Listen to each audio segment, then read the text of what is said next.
Assalamualaikum warahmatullahi wabarakatuh. Saya Nova Hendrika Putra dari kelas MJ607 ingin membahas hasil ujian akhir semester saya yang membahas JDID. Yang pertama di sini saya akan membahas latar belakang kasus. JDID merupakan platform e-commerce yang beroperasi di Indonesia dan resmi menghentikan seluruh layanan pada 31 Maret 2023. JDID menghentikan penerimaan pesanan sejak 15 Februari 2023 dan memberi waktu penyelesaian transaksi sampai akhir Maret. Bahkan manajemennya menyatakan pun sebagai keputusan strategis JDID.com untuk fokus pada jaringan rantai pasok lintas negara dengan logistik dan pergudangan sebagai inti. Kasus ini relevan untuk studi kelayakan karena menunjukkan bahwa bisnis dengan teknologi dan modal kuat tetap harus menyesuaikan pasar, persaingan, biaya, dan arah strategis.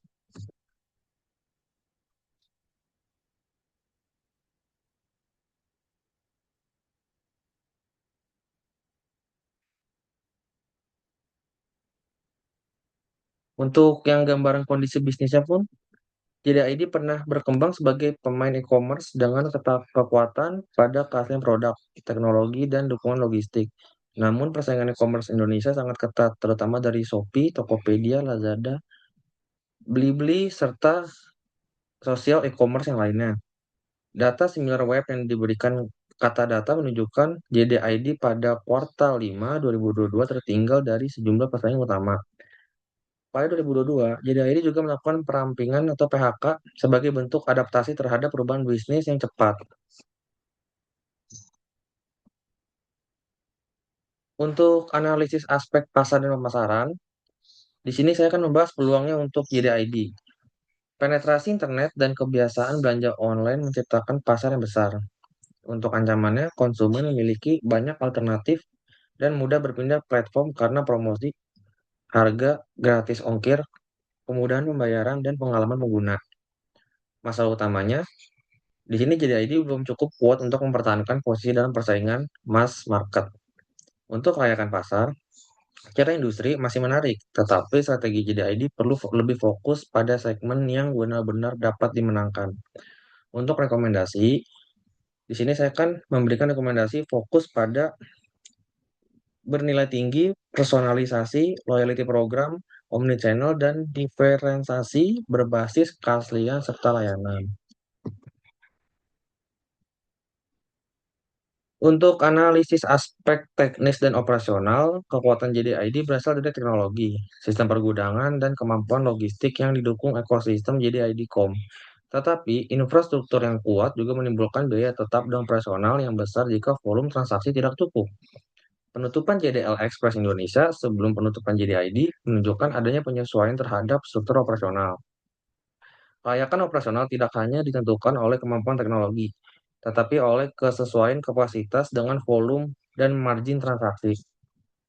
Di sini saya akan merekomendasikan untuk menggunakan aset light logistik, kemitraan 3PL, optimasi gudang berbasis permintaan, dan optimasi proses yang benar-benar memberi penghematan. Untuk analisis aspek manajemen dan SDM-nya, perubahan pasar yang cepat membutuhkan struktur organisasi yang adaptif dan pengambilan keputusan berbasis data. PHK atau perampingan dapat menjadikan tindakan efisiensi, tetapi jika terlalu reaktif dapat menurunkan moral, kehilangan talenta, dan mengganggu kemampuan inovasi. Untuk manajemen perlu menyelaraskan strategi Indonesia dengan strategi grup, tetapi tetap mempertimbangkan karakteristik pasar lokal. Rekomendasi bentuk unit strategi lokal dengan KPI profitabilitas, referensi pelanggan, LTV, conversion rate, dan contribution margin. Keputusan ekspansi harus melalui evaluasi berkala berbasis milestone, bukan hanya target pertumbuhan GMV. Untuk aspek keuangannya, masalah penting pada bisnis e-commerce adalah pertumbuhan transaksi belum tentu menghasilkan laba. Biaya promosi, subsidi ongkir, teknologi, gudang, SDM, dan akuisisi pelanggan dapat menekan margin. Penurunan skala atau traffic dapat membuat biaya per transaksi menjadi semakin tinggi.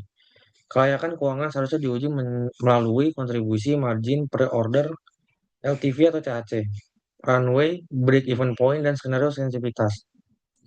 Untuk rekomendasi, hentikan promosi yang tidak meningkatkan LTV, prioritaskan kategori margin tinggi, dan tetapkan batas investasi berdasarkan pada unit ekonomis.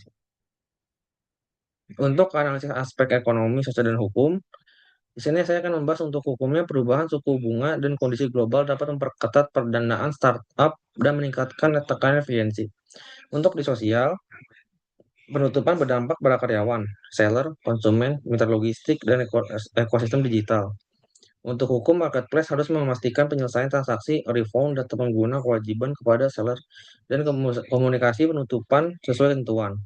Di sini saya akan merekomendasikan siapkan exit plan sejak awal, termasuk dana penyelesaian kewajiban, perlindungan data, komunikasi stakeholder, dan mekanisme pengaduan. Untuk SWOT, dukungan JDID.com, teknologi, reputasi keaslian produk, dan kemampuan logistik. Untuk kelemahannya, di sini saya akan membahas tekanan biaya, posisi pasar yang kalah dominan, dan ketergantungan pada strategi grup. Opportunities-nya, pertumbuhan e-commerce, omnichannel, niche commerce channel, B2B, digital procurement, dan layanan supply chain.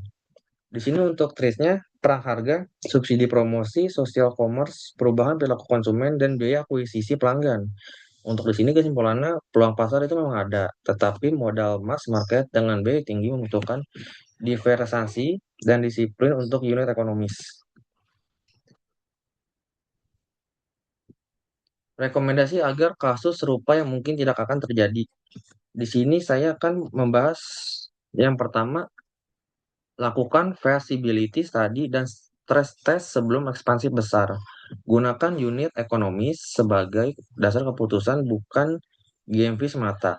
Untuk yang ketiga, fokus pada segmen wills to pay dan margin yang jelas. Keempat, bangun sumber pendapatan lebih beragam, marketplace, B2B, fulfillment, advertising, and layanan supply chain. Untuk yang kelima, terapkan early warning dashboard, CIC, LTV, margin, or order, bound rate, runway, rate spread, and market share. Yang keenam, gunakan skenario exit, pivot untuk merger sebelum kerugian menjadi terlalu besar. Kesimpulannya, penutupan JDID tidak terkait, berarti industri e-commerce Indonesia tidak layak. Kasus ini menunjukkan bahwa kelayakan harus dinilai pada tingkat model bisnis dan strategi perusahaan. Secara pasar, peluang e-commerce tetap besar, tetapi persaingan membuat diversifikasi dan profitabilitas menjadi faktor kunci. Secara operasional, teknologi dan logistik harus disesuaikan dengan volume serta margin. Untuk secara keuangan, pertumbuhan harus diikuti unit ekonomi yang sehat. Rekomendasi utama, fokus biayanya, diferensiasi, pengukuran, kesiapan pivot yang lebih awal.